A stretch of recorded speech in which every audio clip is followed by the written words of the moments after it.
আসসালামু আলাইকুম বন্ধুরা, কেমন আছেন? আশা করি ভালো আছেন। আজকে আপনাদেরকে নিয়ে যাচ্ছি তেহেরি ঘরে।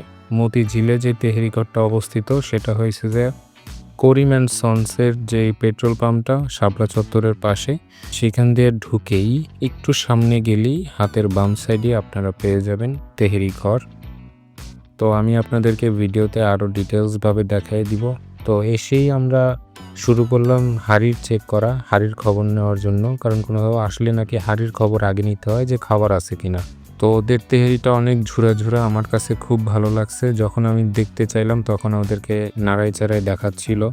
এরপরে যখন আমরা মেনু কার্ড নিয়ে বসলাম তখন দেখলাম যে এখানে প্রত্যেকটা ম্যাক্সিমাম আইটেমই ওরা 10% করে অফ দিচ্ছে।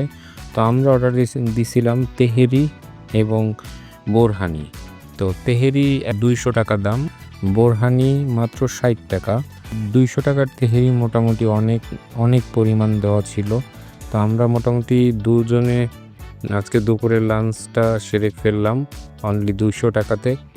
তো তেহেরি মানে ওদের যে সরিষা দিয়ে যে তেহেরিটা করে সেটা অনেক মজাদার এবং আমার কাছে খুব ভালো লাগছে। আমি যতবারই এই তেহেরি ঘরে খেয়েছি, শুধু নট অনলি এইটাতে মতিঝিলে, আমি ধানমন্ডিতে বিশেষ করে অনেক পরিমাণ তেহেরি আমার খাওয়া হয়েছে।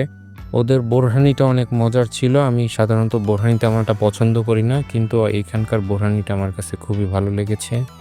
তো আমি ভিডিওর শুরুতেই বলেছিলাম ডিটেলসে বলবো। এই যে এনআরবিসি ব্যাংক আর এই যে কবির অ্যান্ড সন্সের যেই পেট্রোল পাম্পটা, এখান থেকে ঢুকলেই আপনারা পেয়ে যাবেন তেহেরি ঘর। আর এই তেহেরি ঘরের ঠিক উল্টা সাইডে দাঁড়ায় যদি দেখাই, তেহেরি ঘরটা এরকম একটা ডিএসএল এর একটা শোরুম আছে এর পাশে। আর প্রতিদিনই খাবারের পরে যদি একটু মনিরের চা না খাই তাহলে তো আর হয় না। তো আজকে মনিরকে বললাম আজকে রং চা বানাও। তো মনির আমার জন্য একটা রং চা বানাচ্ছে। তো রং চায়ের কালারটা এত সুন্দর, মনির না দেখায় আর থাকতে পারলো না। তো আজকে এ পর্যন্তই। ভালো থাকবেন, সুস্থ থাকবেন।